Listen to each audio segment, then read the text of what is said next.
Hello, everyone, to another wonderful, exciting day over here with us at the SBDC. Well, my name is Sadie Uribe, and I am the media producer for the Los Angeles Regional Small Business Development Center, the SBDC. Who are we? Well, we are a national program with over 1,000 locations across the country, helping to stimulate economic growth through business advising and development. We offer no-cost services to the local businesses through funding provided by the U.S. Small Business Administration, SBA, and from the California Governor's Office of Business and Economic Development, GoBiz. Oh, and let me do a click over here because we are in technology mode. Well, we tried doing some new things today in our keynote, and my little program is not working right now. There we go. It's almost saying we're slower, but no, I am faster than the machine. Where are we? Well, the Los Angeles Regional Small Business Development Center network serves small businesses throughout Los Angeles, Santa Barbara, and Ventura counties. And I'm sure in a couple of seconds, yes, there we are. We are telling you what we do over here. What do? We offer no-cost business advising, meaning you can meet one-on-one via phone or Zoom to address your specific needs and challenges. And we also offer virtual training as this amazing webinar to help you and adapt or grow your business. But Lori, I think we can all agree this is really more than a webinar, right? Yeah, this is a show. We got to change that out. And eventually we're going to be so high tech, we're going to have like this little video starting. But, Sadie, I'm sitting here smiling because your voice is so official. Don't you guys think she should do commercials? I just think she's got this perfect commercial, or maybe ebooks. I think we're going to just give you a new career. I think you should be reading ebooks because you've got this perfect voice for it. But well, hey, I'm here at the right place to learn how to do the business, right? exactly. Hey, you know what? Let's help Sadie start a business as I forget what they call those. A voiceover Yeah, talent. that's it. Sadie, you are now officially a voiceover. I'm giving people careers today. How do you like that? I love it. Okay. Welcome to the show, everybody. Welcome, frequent flyers. Make sure, once again, when you put your hellos in the chat and you chat amongst yourself, make sure you click that button, everyone, because otherwise I get to read your wonderful notes, but everybody else doesn't get to see it. And speaking of Zoom, has anybody noticed that they did another update? And it's like they want these cute little pictures instead of all the things that they used to have before. It's like every time I turn around, there's something new going on in the Zoom technology world. It's like some days I feel like, oh my God, I can't catch up. Okay, Chris says she needs to do. Don't worry, Chris. You just let me know. I'll give you a new career. I'm handing out careers today. It's kind of like the little gifts you get. I'll hand out careers. Maybe I'll get a new career today. I like my career, actually. I'm not going to. I switched careers enough, which actually we're going to get into that in a second. So hold that thought of what I just said because it's a good preamp for what I'm talking about. Sadie's putting all this information into the chat as we speak. So I have my upcoming webinars. And by the way, I'm going to start, I think next month, don't hold me to the exact date, but I'm going to start another webinar and I'm going to be doing some information on the BOI, which I'm going to talk about in a minute. So I got some new webinars. I've been kind of working on them. I'm going to get them live. You'll be seeing some new webinars coming up. But I do stress the importance of checking out, especially the legal structure and the tax advantages. I'm going to talk about this in a minute. So I'm going to jump in this on my words of wisdom for today about the need to really understand this. So I got a whole bunch of stuff on this slide. Sadie's going to put it into the chat. I'm going to make this brief, just kind of the headline summary, because next week you're going to get more of me chatting anyway.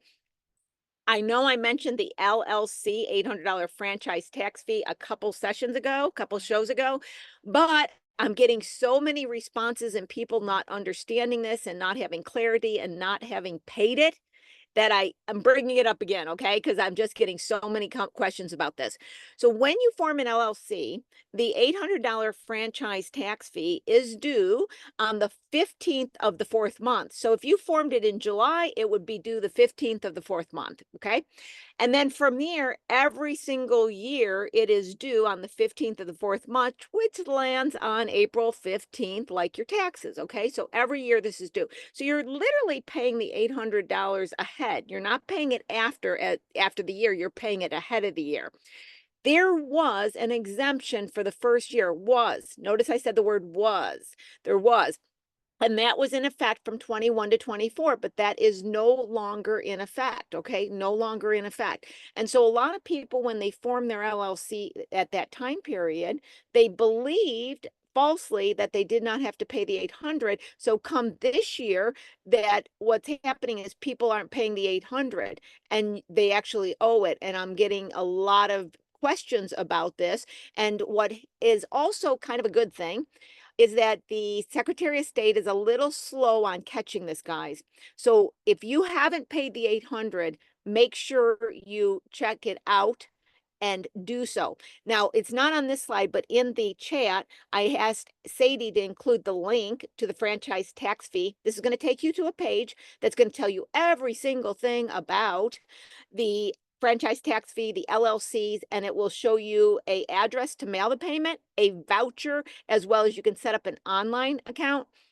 I kind of suggest just doing the mail because it's sometimes a little bit more challenging getting the online. And you just want to get that in the mail and paid before they catch it, because if they suspend it, you have to pay penalties, etc., to get it in good standing. And while it's suspended, legally, you're not allowed to be conducting business. Okay. So I'm going to keep bringing this up. Next week, like I said, it's going to be me talking. So if you get questions, we can really delve into this a little deeper. I just wanted to bring that up this session again. And the beneficial owner information is a requirement now for any companies formed before this year. You got till the following year to do. But if you're formed this year, you have 90 days to fill this form out. Fines are stiff, guys. $500 a day up to 10,000. Jail time, ridiculous. So I'm going to go into a little bit more next week about the beneficial owner information, but once again, that's in a chat. Okay. I see two quick questions in the chat. There is no veteran discounts for forming an LLC. In fact, it was a anomaly, guys, an anomaly. So don't start thinking there's going to be exemptions and benefits. It was an anomaly to have this exemption. They were trying to get more people to form LLC. So don't think that's going to come back. And the beneficial owner information, I'm assuming you're saying, does that pertain to nonprofits? Yes, that would. I'm not sure which you're saying pertains, but yes, that would. And next week, we're going to talk a little bit about forming LLCs, because what I'm seeing, and I know I talk about this quite a lot, and it's a conversation within itself, and I don't want to take up showtime to do it, but I want to say this. Don't confuse marketing ideas with legal structures. What do I mean by that? I see people say, well, we're going to market in this business, and then we're going to market here, and we're going to have 3 different entities, and then we're going to have 2 different owners in this, and they're going to have different. These legal structures are expensive. They have regulations you have to follow. They have requirements. You have to have administrative help. You have to file separate tax returns for them. If you're, wanting to have a stock, you have to have a corporation. These aren't easy things to play around with. But unfortunately, in the small business community, they've been portrayed as being just these simple little things, just like creating a marketing plan or setting up an Instagram account. And that's not the case. And so many people are venturing down the road of setting up these legal structures because they are easy to do now. You can do them online or hire a company to do it without fully comprehending the requirements. And they're getting into financial trouble because they're owing these amounts that they didn't anticipate they are. So this is one of those runaway ideas that are getting out of control. You really want to make sure it is a good reason to form any type of company. What a lot of people don't realize is about, and this is an old number, so it's not the exact number, it's an old number, but approximately, and this is going to make you guys fall off your chair. Okay, hold on to your chair right now, okay, because I'm going to tell you something that you're going to go, no, that can't be. It's a couple years old data, but around 83% of the companies in the United States operate as a sole prop. A sole prop, guys. It has been led to believe like every company is a corporation and most all of them are an LLC. This is simply not true, but there's a lot of industry that is making money on getting people to form LLCs now. And the states get revenue on LLC fees, especially California, because they got a franchise tax fee that they don't get on sole props. So you want to really step back. I'm not saying there's anything wrong with having an LLC. There's nothing wrong with having a corporation. All I'm saying is you want to make these decisions on facts and situations that apply specifically to you, not what you perceive to be true. So with that being said, let's launch into next week. We got a special show next week. And I'm saying ask Lori anything, and I mean anything. So next week is the holiday week. I thought about not having a show because July 4th is on Thursday, but I know my frequent flyers are here all the time. I didn't want to leave you behind. I figured some of you guys would still be around. So instead of having a guest come on, I decided I will be the guest and you guys will be the host. So we can get on any of the topics about business, business formation, business structure. I'm also going to put myself in the hot seat. So I know every time I have a guest come on, I always ask them all these questions and delve into their personal stuff, and I make them get in the hot seat. I'll be in the hot seat. So, you've heard me say over the time, especially frequent flyers, things like, own your own power, bring your power back, advantages of being a small company. You've heard me allude to a little bit about my entrepreneurial journey. You can ask any questions about it and I will answer them. Okay. Personal, professional, everything's on the table. Oh my God, I see Chris already saying, oh, this sounds like fun. Can't wait from Israel. Okay. Sadie, I think I'm in for it. Okay. No, really, guys, I will, like I said, I keep myself quiet and I'll go in the hot seat. So you guys get ready. Get ready. Next week's gonna be fun. Sadie's gonna help me and read the questions. We're gonna have a blast next week. We're gonna do something different. Then the week after that, I got David Horowitz coming back on. And we're going to talk about retirement investing for small companies. And this is a key topic. And I know you're thinking, I don't even have enough money to pay the bills yet, retire. So I asked him to talk about what is the minimum we can do? What can we do to set up like even the 401ks, and what can we do for a sole prop? And how can we use the Ben Franklin? Put a little dollar in and a little dollar, turns into $10 and turns into 100. So don't think, oh my God, this is not mine. It's more about, when I started my small company at 25, I've been self-employed my whole life, pretty much, different stints in different things. We'll find that out next week. But I knew early on, I'm not going to be an employee. I'm not going to have a pension. And so over the years, I put in a little penny here, a little penny here, and it really did make a difference. So we're going to do the Ben Franklin. You guys know what I mean. I can't think of the exact statement. Maybe every dollar goes into the business. It's so true. But we got to learn about, well, what are your options as well? So we're going to talk about that. But this week, let's get to this week. The fun. I'm not in the hot seat this week. So let's get to this week. Kapila was born in New Zealand and later migrated to the United States. In 2014, he became a partner investor in a company focused on organic plant-based food. The company started with coconuts and teas, then expanded to over 20 products, including a line of beauty and household products. The company also created private label products. During the company's growth, he struggled to control expenses while expanding revenue and seeking additional distribution opportunities. He was able to obtain an SBA loan, but due to the revenue increases, needed additional funding. Although his official title was president, he was involved in all aspects of the business, including purchasing, supply chain logistics, sales management, finance, AP, and AR. Kapila, welcome to the show. Good morning. Thank you, Laurie. Okay, you're going to have Appreciate to say your last name because I wasn't even going to attempt that. I'm barely getting your first name correct. I was not going to mess that up. So please do a full introduction and say your last name correctly. Yep. Hi, my name is Kapila Abeysekera. And a little correction, I grew up in New Zealand, but I actually was born in Sri Lanka. Oh, okay. Yes, I got that. I got your name wrong, got where you were born wrong. That's okay. That's okay. That's all good. You're here. I love that. Yeah, Chris says welcome and wearing all the hats. This is how I want to start this, and we're going to talk about your history and everything. But I heard something just this week as I was thinking about the show, and I thought it was really interesting, and it pertained to this show. It was a professor talking. He had written some books about some things, and it doesn't even matter what he was talking about. But what he said is, in his classroom, he asked his students, where do you go to get information? And the students hold up the cell phone. Yeah, okay, right here we get information, right? And so he said, then he asked, where do you go to get knowledge? He says they were a little reluctant after that, but then they'd hold up the cell phone. We get knowledge here, we get knowledge here. Then he asked them this next question, and this is where we're going to go with this show. Where do you go to get wisdom? And that's, I think, the profound statement that I found so fascinating, because I would say we have information overload. We even have knowledge overload. But what we don't have is wisdom. And in the past, I'm talking eons ago, let's go back into the tribes. The elders gave us the wisdom before we ventured and we made the mistakes, right? And today we're not really getting a lot of wisdom spoken in the small business community, and people are learning the wisdom the hard way, you know?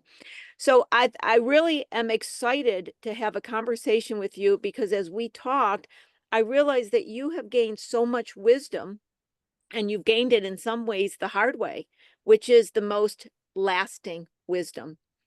So with that, take us back. Tell us about the company you started. Kind of, did you come out of the womb and say, I want to be a business owner and organic plant-based? Give us a little bit of your history and background as we get to know you. Sure. So I've been in sales for probably over 30 years now. I started with a company who was importing some products in the computer field from Taiwan and China, and then that business owner also bought into another business importing some different teas from various parts of the world. And that's when I first originally got a taste for, the food and beverage space. And then, we expanded into various areas and expanded a little too quickly. He did, and I saw from, just like what you're saying, wisdom comes from experience and from making mistakes and things like that. And I saw how when he started expanding quickly and thinking he could take on too much, it actually was a detriment to the core business. And it just drained a lot of the revenues that were coming in because he had so many expenses. So, that became difficult to maintain. So I had to look into different avenues. I fell into the auto space, meaning the automotive, luxury high-end automotives. And I got into sales, went into sales management, and ran a few different dealerships in the LA area as well as in New York. And my previous business owner had reached out to me and said, listen, there's some products I'd like to do. I'd like you to get involved. What do you think about it? So he threw a few things at me over the course of a couple of years. And then, if any of you have any insight into the automotive business, it's a pretty difficult business because not many people come in feeling happy about the experience of purchasing a vehicle, or they're always on the defensive. Or if they're coming into the service department, they're not happy because the vehicle's not working the way it should be. So there's always challenges in that space. Not only that, your employee challenges and just making your goals to maintain your income. Those are all real challenges, and typically the hours are pretty brutal as well. So I had two young kids at the time, and I was like, well, it's a good opportunity for me to maybe venture into something that I have a little bit more independence and a little bit more control. So I thought, okay, let me take the leap. So he kind of pitched a few things to me, but I just like what we're talking about, everything is fluid in business, I think. If you're too rigid, you can set yourself up for failure. Because if you think only one way is going to work, that's not necessarily the truth. As a small business owner, you have to do whatever it takes to make the end result happen. And that, just like what you said, although I was the partner, investor, and the president of the company, if a container needed to be unloaded, I would get in there. If somebody needed samples to be delivered to them, I would jump in there. So accounts receivable, accounts payable, operations, managing supply chain, logistics. That was all very important. And I should probably back up and say the business that I got involved with, Laurie mentioned it was a natural organic food products, coconut, as well as tea and things like that. And obviously, none of those are procured here in the US. So part of the business was to find and vet suppliers overseas. Some of it I did, but primarily my business partner did a lot of that. So he was traveling to different parts of Asia, primarily Sri Lanka, but also to Indonesia, to Thailand, Vietnam, and India, trying to find various suppliers for various products for us to be competitive, as well as make sure that they were able to do what they say they could, and that they were actually a real facility.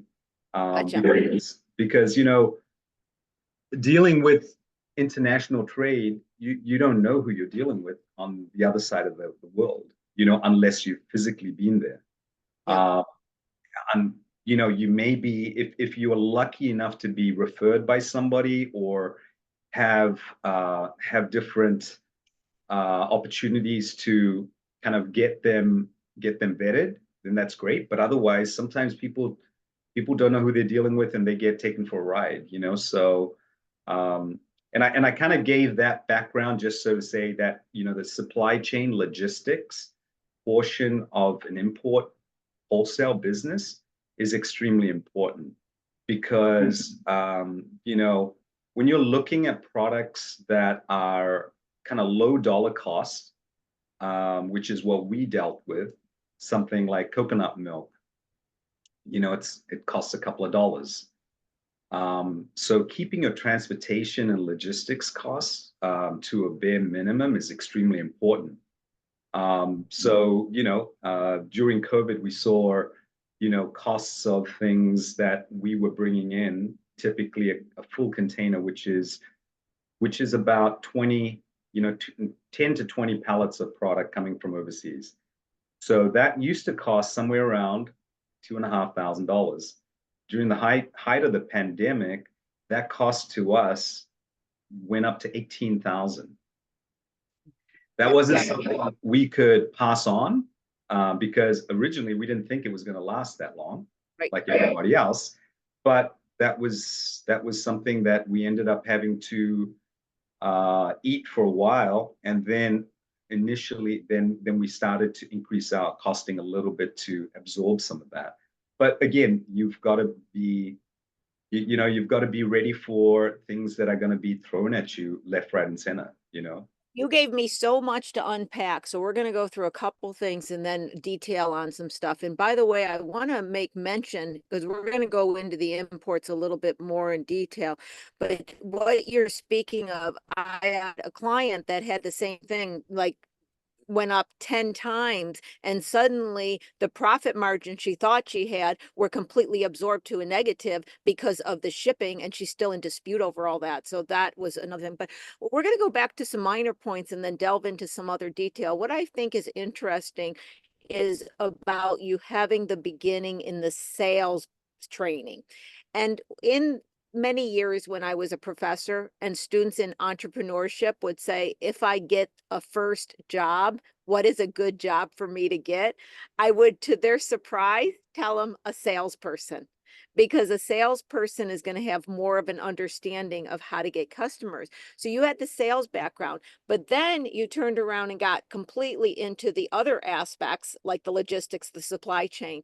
So in just a kind of a quick summary, when you were the sales and you were only seeing from the sales perspective, what didn't you realize about the other sides of the business? And when you got in the business, what did you realize about the sales? There had to be some aha things that you can share with us in general, that and the reason I'm saying is, the business owners today wear all the hats, and a lot of them don't consider and have knowledge. Oh, when I get into this area, I need to be more conscious of this that I didn't even have an experience with.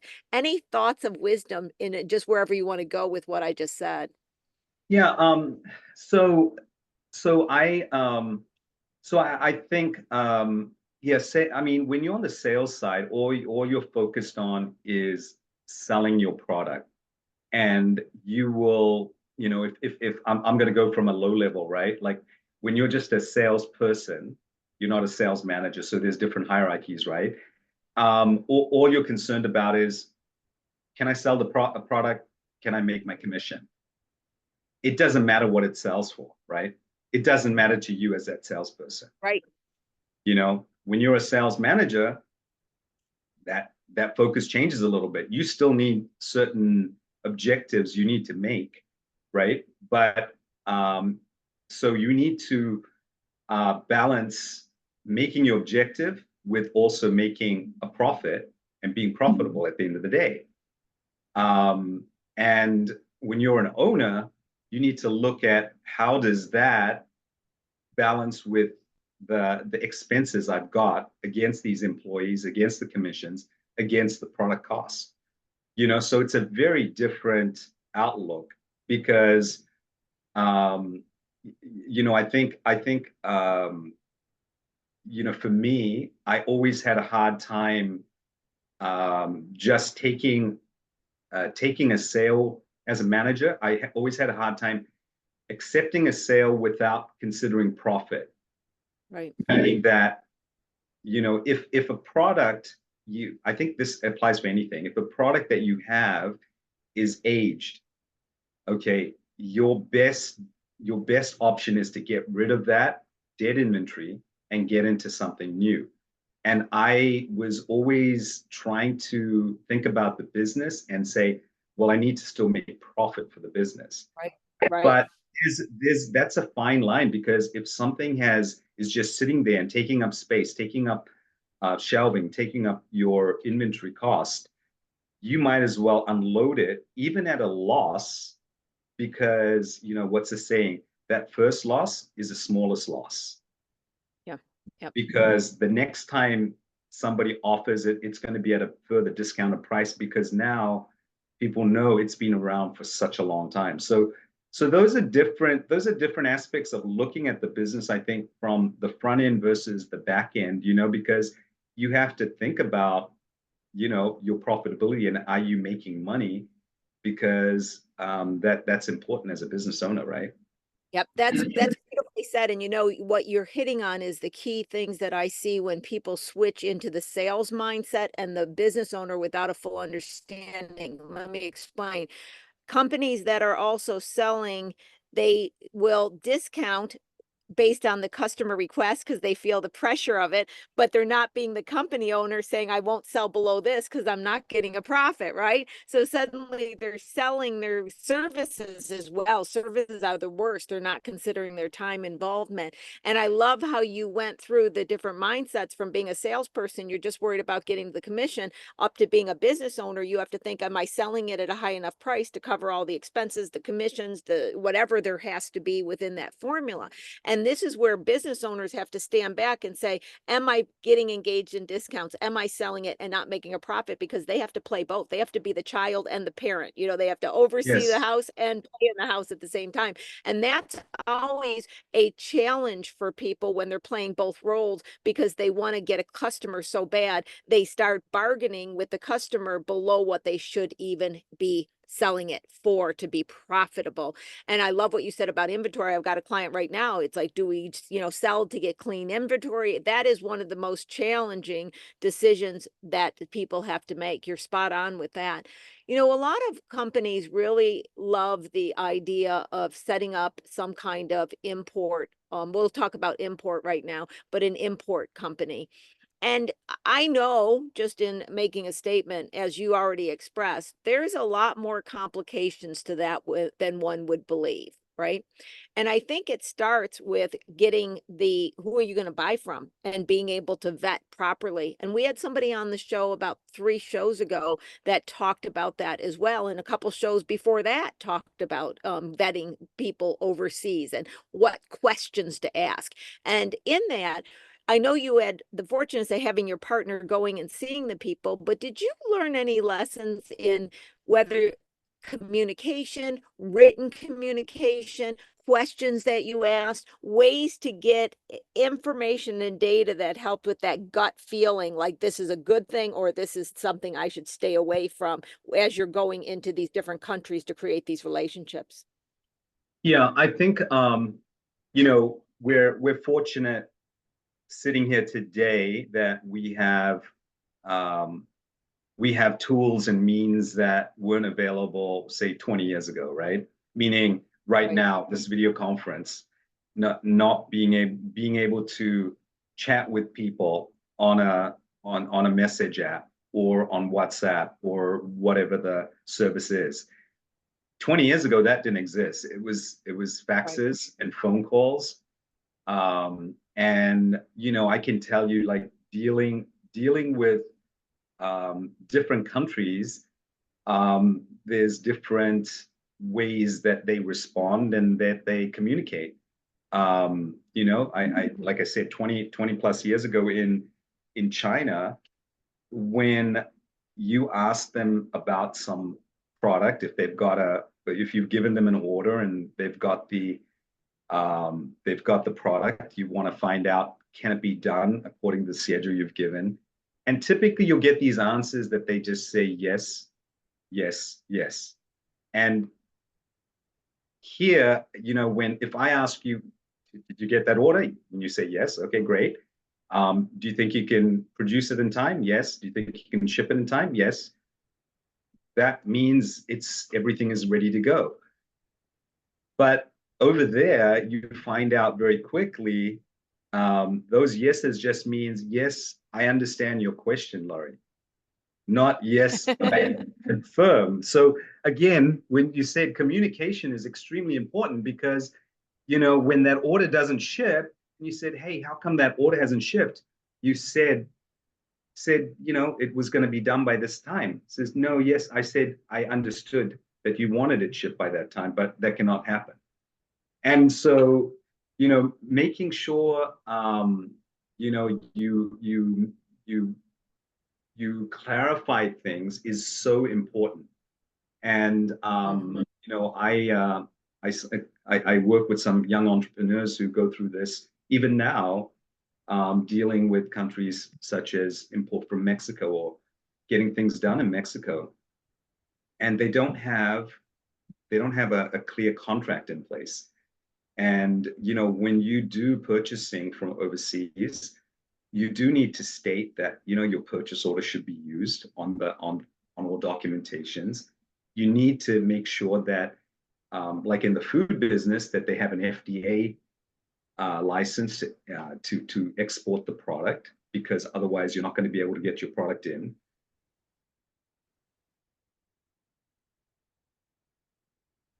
You do need to make sure that the tariff, and then so there's steps to make sure that the transitions and the process is seamless, as well as you've got to make sure that, hey, what are the terms here? Put the terms on there. If you're putting a deposit down and the balance to be paid, make sure it's all the verbiage is on there, and make sure that the delivery dates and the shipping dates that you've agreed upon are mentioned, because otherwise there's no recourse.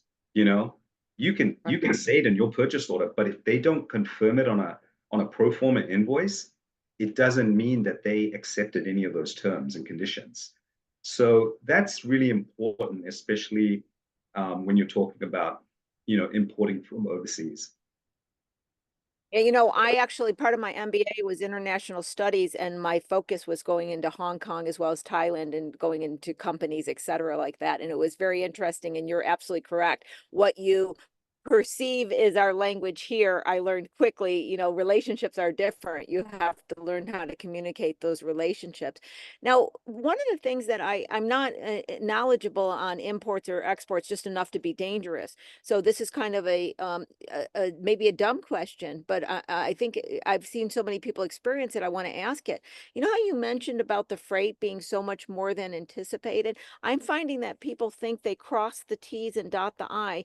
They get the product they expected, they pay the amount for the product they expected, but suddenly they have this unexpected, and it's because they don't have knowledge, right? But they have this unexpected tariff, they have this unexpected fees, it gets stuck at the port. And I've been through companies that have had this happen, so I've experienced it, but I'm not quite sure whether using a freight forwarder solves it, whether checking something else solves it. I just know that it happens to people a lot. Can you comment on that? Yeah, so you asked about the process a little bit, and I think one of the things is finding out, figuring out a product, like you said, you asked about people looking to import a product. How do you go about that? And the first thing is to figure out the product you want, and then work it backwards, right? You've got to look at, okay, what is this product going for in the marketplace? What can I get it for? And is there a room for me to make money and for it to be profitable and aggressive enough so that I can get market share, right? So in that, you need to look at things like the cost of the product. So you say, okay, say it's a widget, right?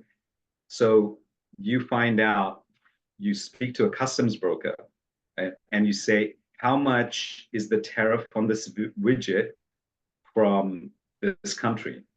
And by the way, a widget coming into the US, depending on the country it's coming from, could have various tariffs, because there's certain countries that have what's called a GSP, the goods service preferential, and basically they get free duties on certain products. So certain countries have free duties. So you need to find out what's the duty on the product. That's where, so you should know that before it comes in. It shouldn't be something like what you said where this person was blindsided. That's something that you should find out about beforehand. So like for instance, the business I'm involved with, which I think they put in the new business I'm involved with is in coconut peat and cocoa coir. So that is typically duty free. Okay. But another item could be 5%, it could be 6%, it could be 10%. It could be based on how many kilos, like bringing in ghee from India, it was based on how many kilos are you bringing in, and they ascertain a tariff on a percentage as well as a kilo basis. Unless in something like that, there's a quota. So unless you have a quota, you won't get preferential treatment. So everything is a little different. So then you go backwards, so you know what your duty is. You can get an idea of freight. So like when I quote a customer who's a private label customer or who's an import customer and I'm just giving them goods, I will say, here's the cost of the product. Here's the current cost of freight. The freight costs, international freight costs changes every 2 weeks. Wow. So we get updates every 2 weeks of the freight costs. So right now, in this current economic situation that we're in, international situation, I should say, a lot of freight has gone up by about almost 40 to 50% because of what's going on in the Middle East. So there's been problems going through the Suez Canal, and terrorists have been hijacking boats, and they've been bombing boats. So a lot of companies aren't going that route, so they're having to reroute their vessels, which is incurring freight costs everywhere. So the freight is a fluctuating thing. So I can tell you, Laurie, currently, shipping to, say, for Detroit, I know I just happened to get this on yesterday. Shipping a full 40-foot container to Detroit is going to cost you $4,500. That's good till July 15th. So that's subject to change based on when you give me your purchase order. So I always put that out there. The cost of duties is on top of that. The cost of the harbor taxes and the customs fees are on top of that as well. So those are fluctuating costs, that can vary depending on the cost of your product and the cost of your shipment. But what we went through with the pandemic, one of the other things I should mention is if you are importing, you should also consider what is the shelf life on the product if it's a food product or any product that has a shelf life. What is that shelf life on that product, and how long is it going to take me to produce that product and also to get it to the US? Meaning, we were doing some coconut jams, for instance, at one point. And the shelf life on the product was only less than 12 months. So it typically would take us 35 to 40 days to produce, 35 days to get into the US. So it's around about a 65 to 75 day turnaround. So you've got, within 4 months, you've got to sell that product. During the pandemic, those shipping lanes took 65 to 90 days. So now you had to look at your product, and by the time you received it, it was already 4 months had expired. So you only had a month or so to turn it. So those products during the pandemic, I decided anything less than 12 months, we're not going to carry it anymore. Right. This is where you have to learn to pivot and change your business plan, change change the steering of your ship, and decide, hey, this is not going to work out. It's dead weight. Yeah, there's something really important that you're talking about that I want to include, and I was thinking this as you were speaking. Now, I'm going to say this is my soapbox thing, so I'm putting my soapbox thing that I like to talk about in your lap, but it falls into what we're saying. So often with small companies, when the cost goes up for anything, they don't raise the selling price.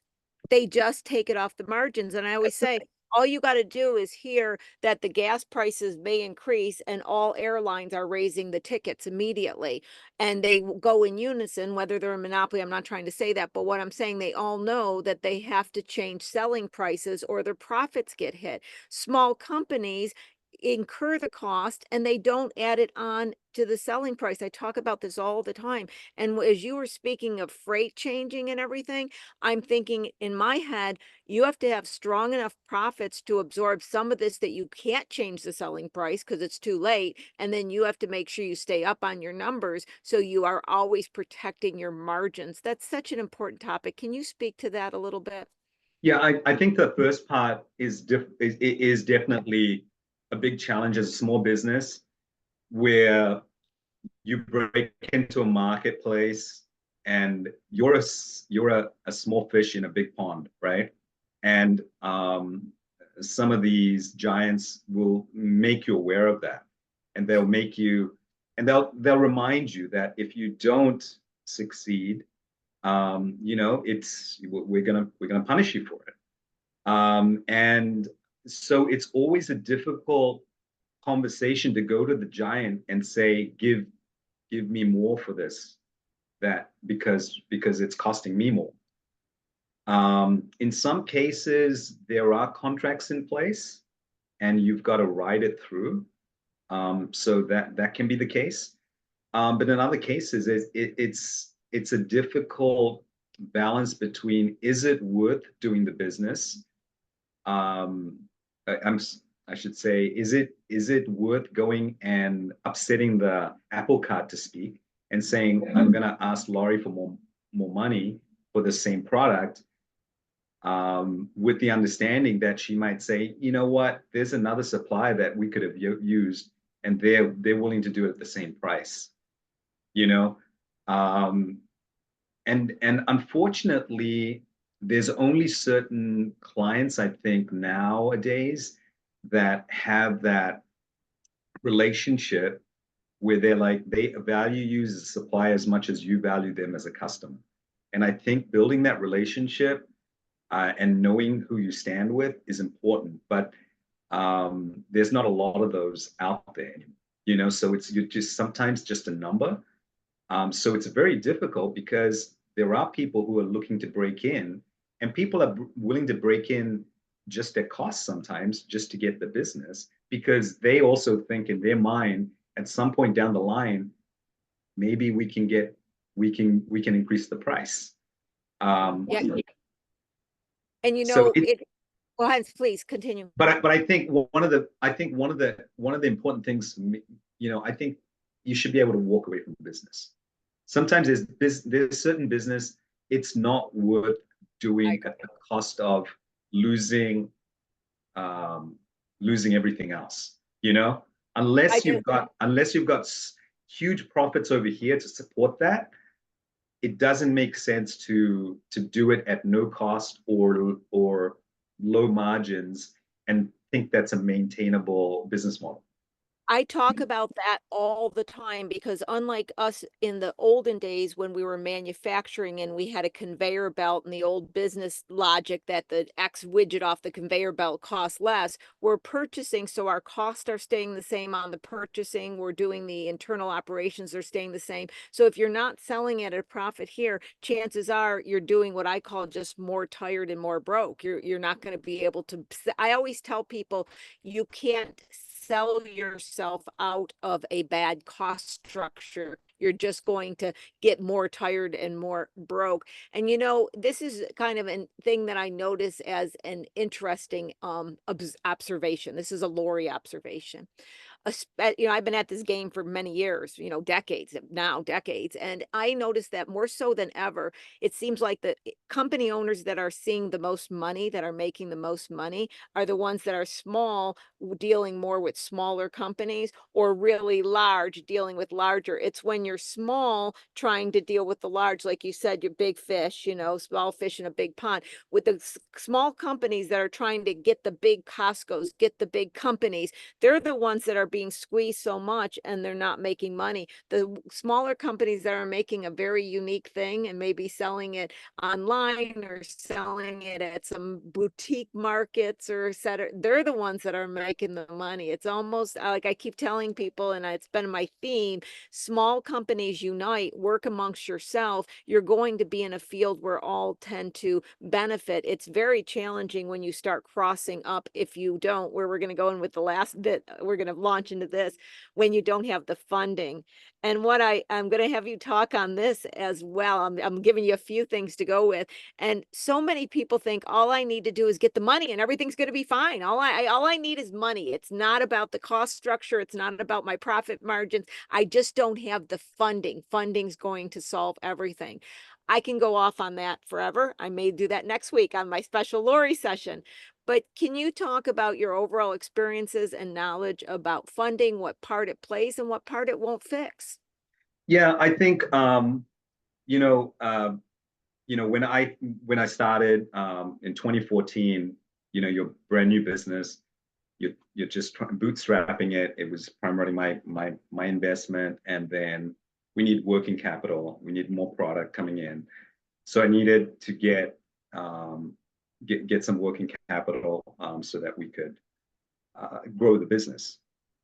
And actually, I was a client of the SBDC, and they helped me get to that point of getting a small loan. But as less than 1 year in business, that was mainly based on my personal assets and my personal credit rather than the business, because it wasn't the business that just started.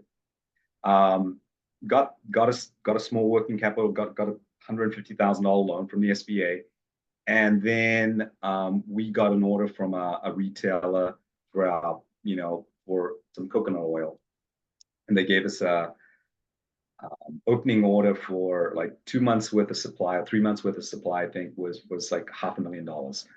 So I went to the bank at the time and I said, "Hey, appreciate this money you gave me here, but here's the thing, I need more. And they said, well, how much more? I said, I need at least double. I need at least another $300,000 so that I can start producing these products. And here's the orders, by the way. So they said, oh, no, you're growing too quick. Now, this is the difference between obviously import wholesale business versus a brick and mortar.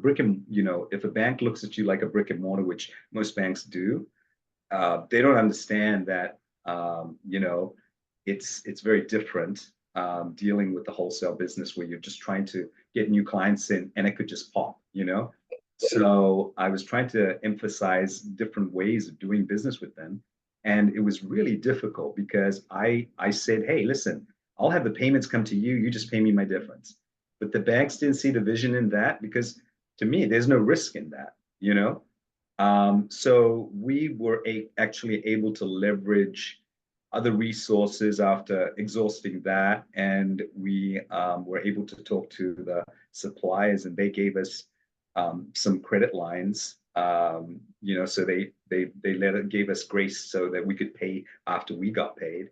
And that was that was an unusual situation, you know. But you run into this again and again because, you know, it's great to have business, but you sometimes need to have working capital, lines of credit, so that you could utilize those things and do different products. If something is not working, you know, you need to look at a different product that will work, that will make you money, and that will be more marketable. I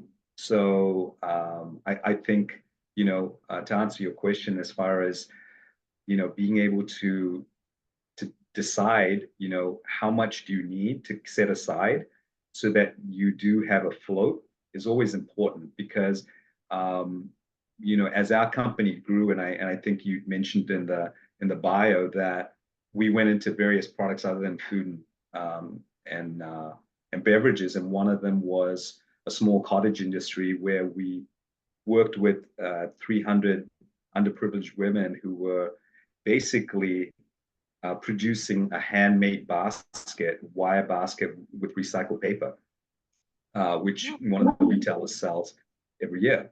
And that takes 8 months to produce because it's just all hand intensive. And they didn't have money. They didn't have financing, nothing. So we ended up being their bank. Okay. So, you know, having the resources to be able to do that was fortunate enough for us because that was a really nice project that gave back to the community. It wasn't a profitable venture for us, but it was a great venture that gave back to the community and gave back to the people who were involved were really grateful for it, you know, and it was just a wonderful thing to be able to do. And if we had no working capital resources, we wouldn't have been able to contribute That's to a that. cool, that's a cool project, by the way. And I loved what you said about financing. So true. And I think it's the very last show of July. I'm having Nate Jemison come back on the team Access to Capital and talk about what's happening in the lending community, what's happening in the financing, because what did not exist, or at least did not exist to the degree it does today, is all of the different like payday loan type things and loans through the different not Shopify, but different credit card companies. And some of them are really high interest bearing. And I want people to have more knowledge about these loans because they get engaged in them. And as you know, they take a little bit of sales every time from the revenue, and you're not realizing what interest rates you're paying. So there's more options out there, but they're not always good options as well. And one of the themes that you keep mentioning that is so important is knowing your numbers, knowing what you need, not just kind of grasping at this and not having a clear understanding of the profit margins and what you're going to be gaining from taking that action. Too many people just look at the opportunities and run after opportunities without doing a very thorough financial analysis of those opportunities. Yeah, I think you know, I think one of the things I talk to people about is, you know, business plan, right? And the importance of a business plan is your roadmap, and it kind of gives you a guide to where do you want to be after this point. Where do you, and how do you see yourself getting there? And you know, and the biggest thing to, I think, take away from that is to always break that down into smaller areas, you know, because I say, you know, don't look at your business, you know, you put a 5-year business plan together and then you look at it at 2 years. Now look at it month to month, you know, break it down into smaller portions. It's like, you know, it's easier to digest in smaller pieces and also make changes. So look at small changes, not big things, because if you set yourself up with huge numbers and huge expectations, you set yourself up for failure.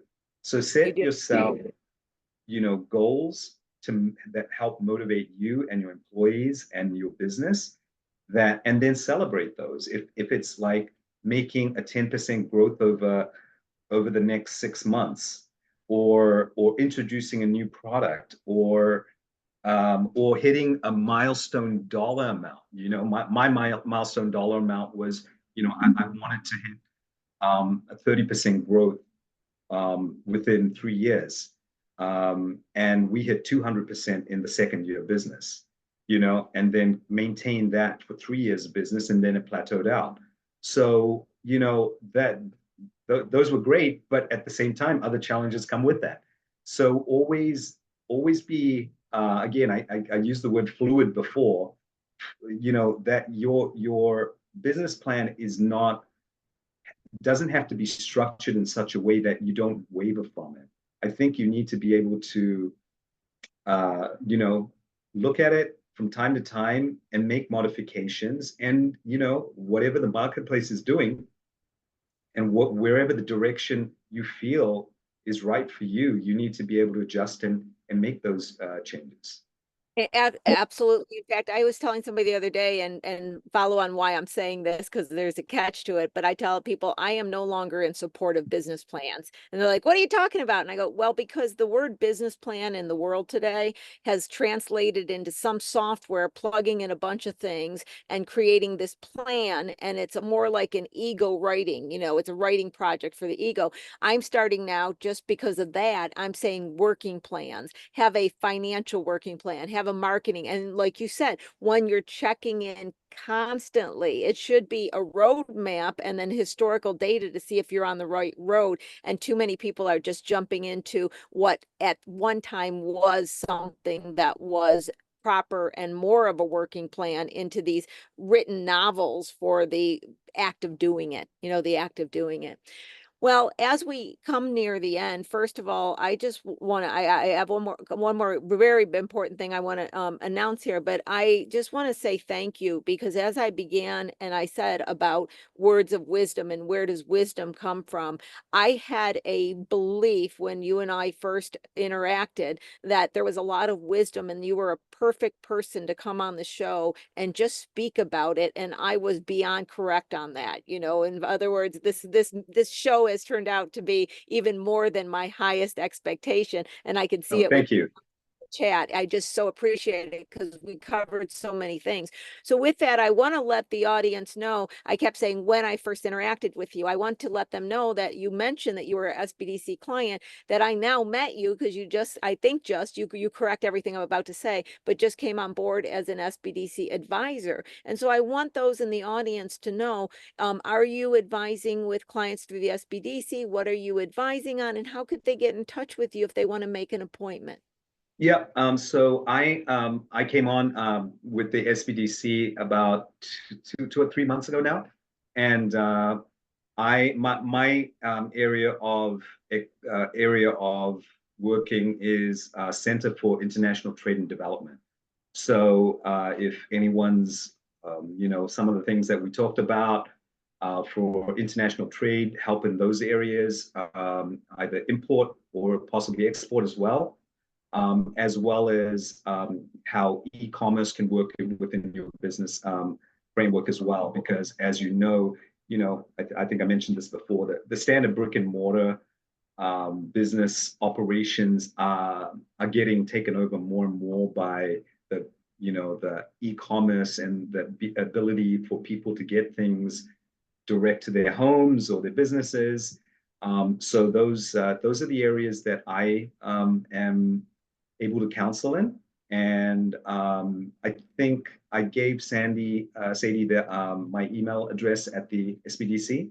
Yep, she just put it in there. Yep, she's putting information. It's my first initial last name at the smallbusiness la.org. Excellent. And Sadie also put in to get, sign up as a new client if you're not a client of the SBDC. Perfect. Perfect. Excellent.